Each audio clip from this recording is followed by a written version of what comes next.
Hi everyone, I'm Al Albert, and welcome to the 1985 Men's National Bodybuilding Championships. This year, the show comes from the James L. Knight Center in downtown Miami. And what a beautiful day it is. The sun is shining, the temperatures ranging in the mid-80s, and the humidity is very low. These are ideal conditions for the 1985 Men's National Bodybuilding Championships. This afternoon, all the preliminaries were completed, so now as darkness falls on Miami, we are experiencing some of those anxious moments as the final competition draws near. And the places are all set, the crowd milling around in anticipation, and our vantage point is above and adjacent to the performing stage. And joining me tonight, one of the brightest stars in the world of bodybuilding, Carla Dunlap. Carla, who has scaled the mountain, a winner of the Miss Olympia title, a title which is the highest achievement in the sport of bodybuilding. And Carla, here tonight, I wonder if you could explain what's the magnitude of this tournament, the National Championships? Well, Al, this tournament is the top national championship. What you're going to see here is the nation's best male bodybuilders. And there were 141 to start the competition, representing 29 states. We'll see the 5 finalists in the 5 classes. One winner will be picked in each class. Then to take it a step further, those winners will go on against one another for an overall title. All right, the moment of truth is here. And the bantamweight classification, 143 1/4 pounds and under.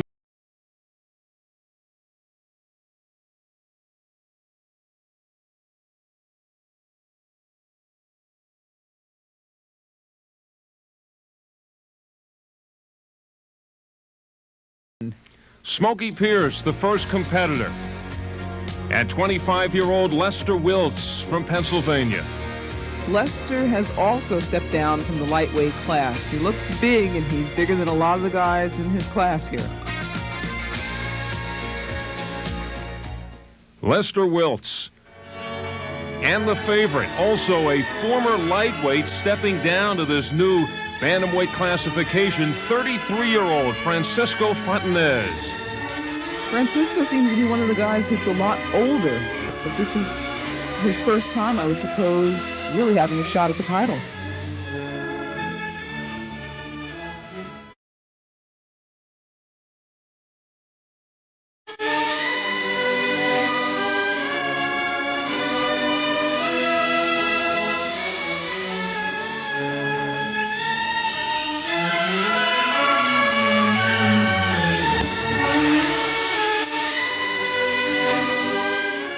Francisco Fontanez, the favorite in the bantamweight division.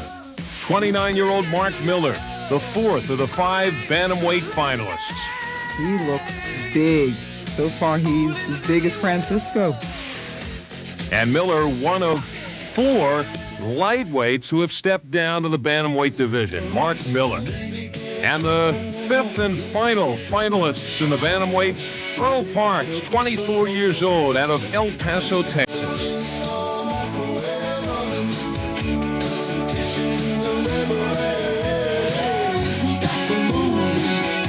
And you see the definition of Earl Parks. And there they are, the 5 finalists. And in 5th place, Smokey Pierce, Mark Miller in 4th, Earl Parks in 3rd. Who won the bantamweight division?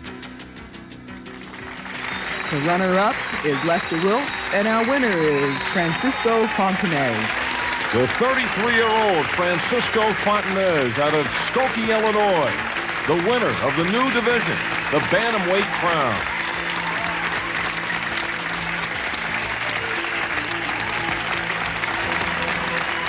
Jim Mannion, president of the NPC. What is the NPC and what are its functions? The NPC is the amateur governing body in the United States that is affiliated to the IFBB, which is the International Federation of Bodybuilders all over the world. We are their representative here in the United States. And it is an amateur bodybuilding organization that sanctions amateur bodybuilding contests.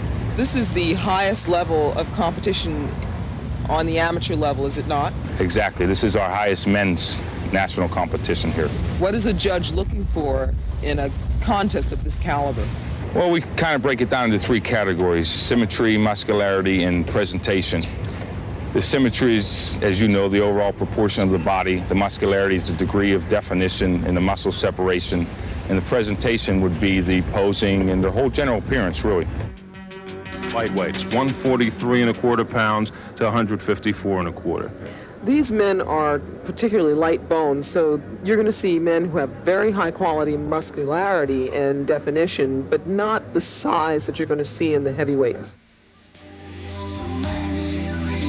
Anthony Civiletti, 21 years of age, from Rochester, New York, and he starts off the lightweight division. And Carla, before you mentioned the smoothness of a body, which is actually an enemy for the bodybuilder, what are the judges looking for? Well, Civiletti right here is not smooth. He's very hard. You see a lot of definition. Smooth means that you're not going to see a lot of that definition. Anthony Civiletti, the first of the lightweights. Steve Davis, at the age of 30, steps on the platform. The USA winner, and now performing in the Nationals. Steve has had to keep his peak because the USA was sometime this summer, so we'll see what he does. He's got very close competition with the man that played second, coming up, Joe Dawson.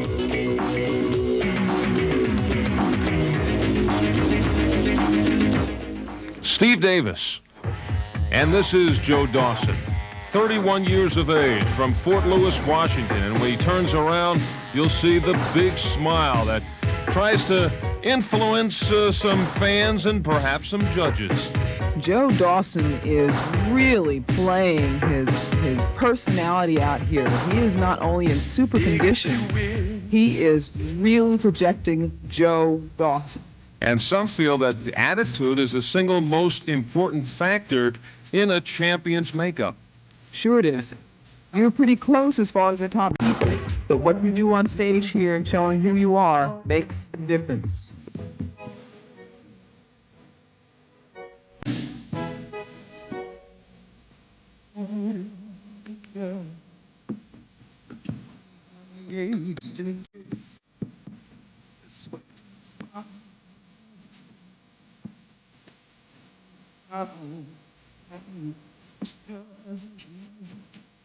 Dawson, who finished second to Steve Davis in the USA's.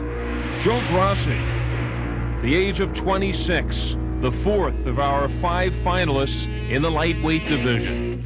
Joe's in great condition, but he looks a little drawn to me. I would say that this may hurt him in the judge's eyes. You want to look healthy, not drawn out.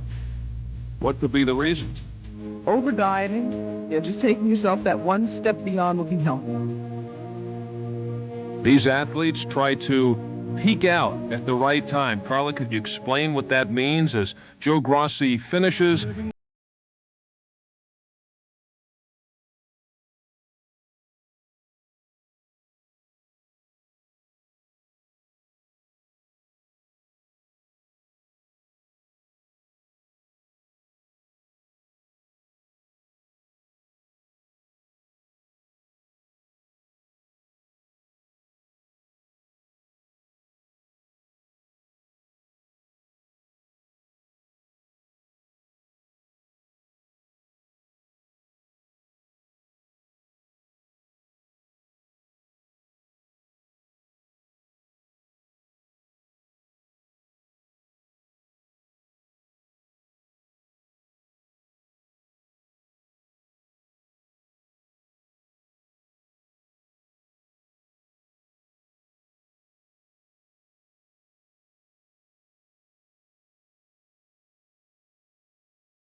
Larry Powers. Larry, they want to say one of the oldest bodybuilders around, but you don't look very old. How old are you? 46. That's not old, and you look like you're in very good condition. I feel good. How long ago was it that you won this competition? 21 years ago. 21 years. How has this competition changed from the time you were competing to now? Well, it was more fun then. Really? We didn't diet so stringently. We were more interested in size and shape rather than vascularity and separation. I remember I was on a surfboard the day before the Mr. America contest, hanging out, sloshing around. No bodybuilder nowadays would do that. I know that. They'd be afraid of assuming the salt from the water. That's right. And we didn't cover up. We just hung out on the beach and got sun and jumped in the show. That means you were competing during the days of Muscle Beach. Muscle Beach, yeah, I was a Muscle Beach regular. And Muscle Beach is in California. Muscle Beach is now called Venice Beach. Mm-hmm. They have a weight pen and a lot of activities. And is it still the same? I mean, do you still see bodybuilders strolling the sands of Muscle Beach or Venice? Bodybuilders still stroll the sands, but it's not the same. Oh, we had circus acts and trapeze acts, and we held contests right outside, and it was really great. It was a great time of my life. Really Wasn't was. it then that it was more, bodybuilders didn't limit themselves to just being on stage, but they did strength feats and that sort of thing, balancing acts? Yeah, we did a lot of hand balancing, we did a lot of ring work, we wrestled. Were steroids around 20 years ago? And if so, what was their use like? Yeah, we had a light form of steroids, and many of the top guys used them.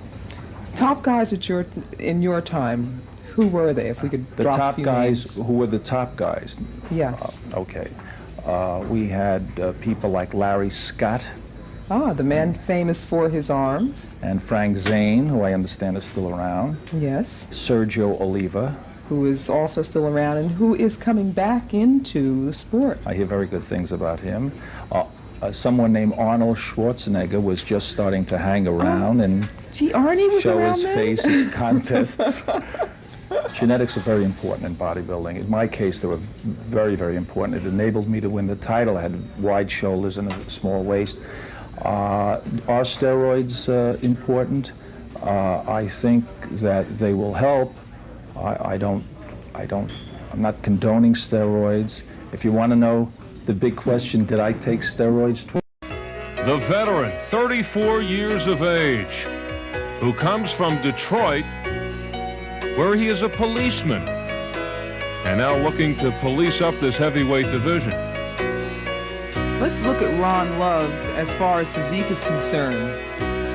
He's a heavyweight, and his muscle density is tremendous. He's got full capped shoulders. He's one of the first competitors I've seen that his delt from the rear ties right over the top of his biceps. He's also got extremely thick muscularity going right up into his hairline in the back. Is there a point that one is over the hill in bodybuilding? Love, 34 years of age. Not at all. It seems that with bodybuilding, the older you get, the better you get. How far can you go? Well, in the professional ranks, a very well-known bodybuilder, Albert Beckles, is rumored to be 52. Well, we go from 52 to 21-year-old Bill Smith, who is among the youngest of the competitors here. He is young, he is hungry, and he is one of the finalists in the heavyweight division. Bill Smith has got some future in this sport. He also happens to be the largest competitor in the show.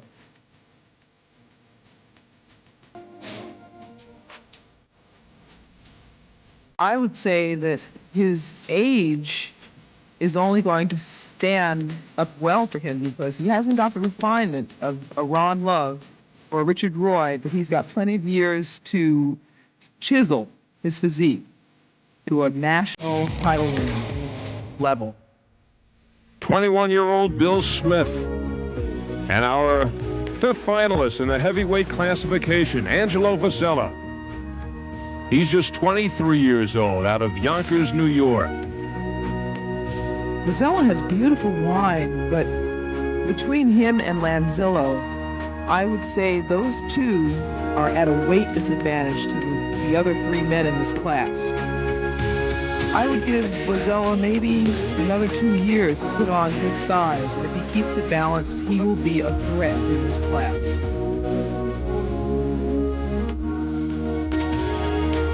You've seen all the classifications. You could see the density, the muscle mass here in the heavyweights. And when this is all said and done and there's a winner in every classification, they will all go up against one another, the 5 finalists, with the heavier performers having the advantage because of the impression that density makes. When we see those top 5, we will see how a small man with good balance can upset a larger man with size. And here are the 5 largest men with size here tonight. The heavyweights, 198¼ pounds and over. It is the pose down. And now, Carla, they're really getting into it. Let me tell you, this is probably the most active pose down we've seen. Here you can really see what I was talking about before with Bozzella and Lanzillo. They are the 2 of them, and then it's the other 3 being larger men. They're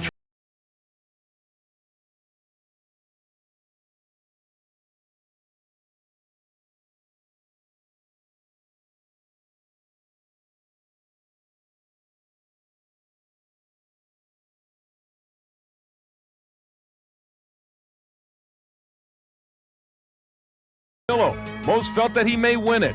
And young Bill Smith in 3rd place. Who is the winner, Ron Love or Richard Roy? It comes down to those 2. The acceptance of the former light heavyweight, Richard Roy, of the 2nd place trophy. And the policeman from Detroit, 34-year-old Ron Love, is the heavyweight champion. Ron looks like it has been a hard road and a long road. At 34 years old, this man has been competing for a long time to come to this point in his career. And he is at the top. Driven to tears with the victory here tonight. Total commitment paying off for Ron Love.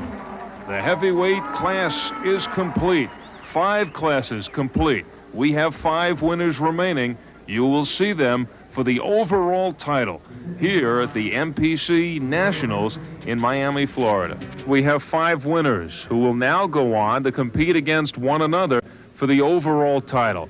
From bantamweight all the way to heavyweight, the competition is ready to begin. And Carla, is it not a rule of thumb that the bigger bodybuilder or the heavyweight has the advantage when they go head-to-head? Well, traditionally, I should say in the last 2 years, the heavyweights have won the overalls. But tonight we have 5 finalists who are in spectacular condition. We have a middleweight and a light heavyweight who proportionately are as good as any heavyweight will be. So we may see a lighter man win tonight. So we're going to see a real battle down there. These guys are going to go through the same thing that they went into in the prejudging.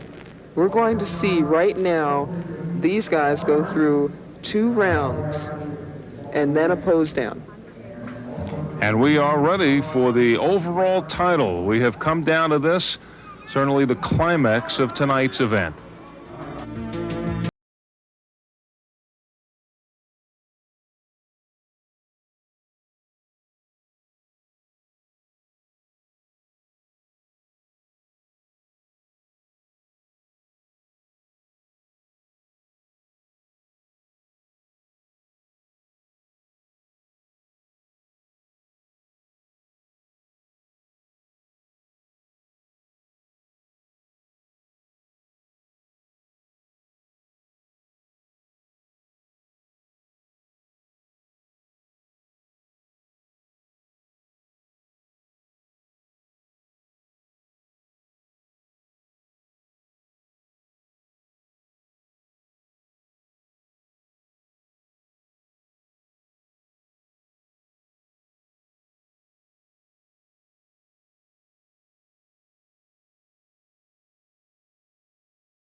Now let's take a complete look at his earlier routine. Number 1 of 141 entrants in the competition. Why Phil Williams rose to the top. Let's take a look.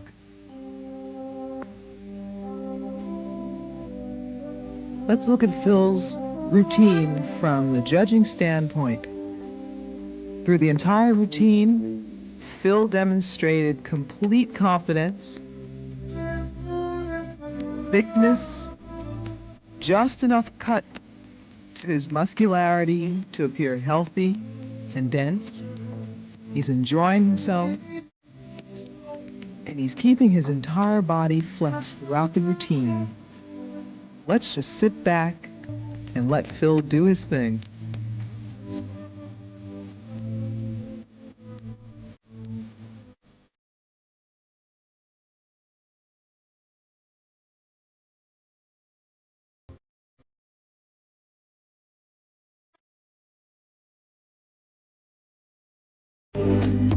Girl, I love her. There's no one.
Williams flashing his championship style.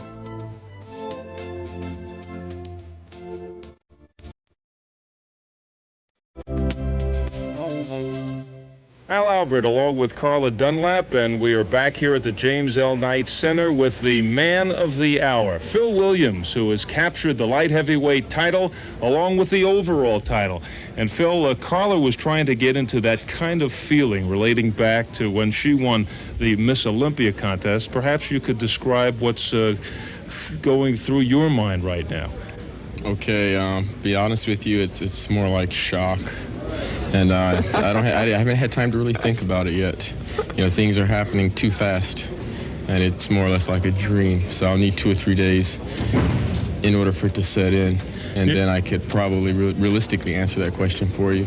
The incredible part about your victory is the fact that you laid off for a whole year, and I would imagine during that time there must have been moments when you were figuring that you really wouldn't get back into bodybuilding at all.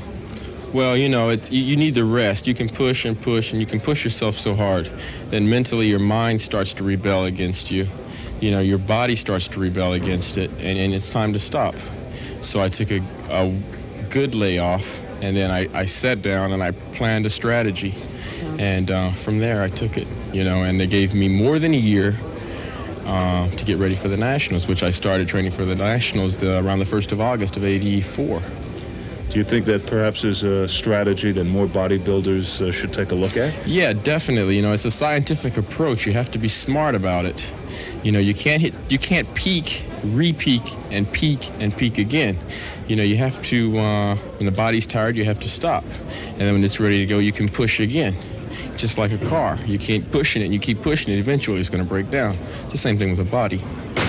You're not a machine. Phil, now that you've won this, you're going to the World Championships. Most definitely. What are you going to do between now and November 2nd? I'll head back to California. I'll start my diet. I'll take tonight off. I'll eat a few of the things I desire. I'll hop back on the diet in the morning. And once I get back into California, with all the energy, I'm like, I've gotten the boost again. You know, I'm not fatigued now. I have a goal, another goal ahead of me. And I don't want to let the Americans down. I don't want to let the American team down. So I'm going to kill myself for the next 10 days. I'd like to congratulate you because you did a wonderful job Thank out you, Carla. there. And I Thank don't you think very anybody much. deserved anything else. You were tough even in those top 5. Thank you. So it's very tough. I look forward to hearing the same news about the World Games. I promise. I promise seeing that. you on the pro circuit. Definitely. I'll be there. Thank you for Thank coming you up very and much for joining having us. me here. Phil Williams, who's the champ tonight, and he goes on to represent the United States in the Mr. Universe competition in Stockholm, Sweden. Phil Williams, overall light heavyweight champion and overall champion against the winners of the 5 classes.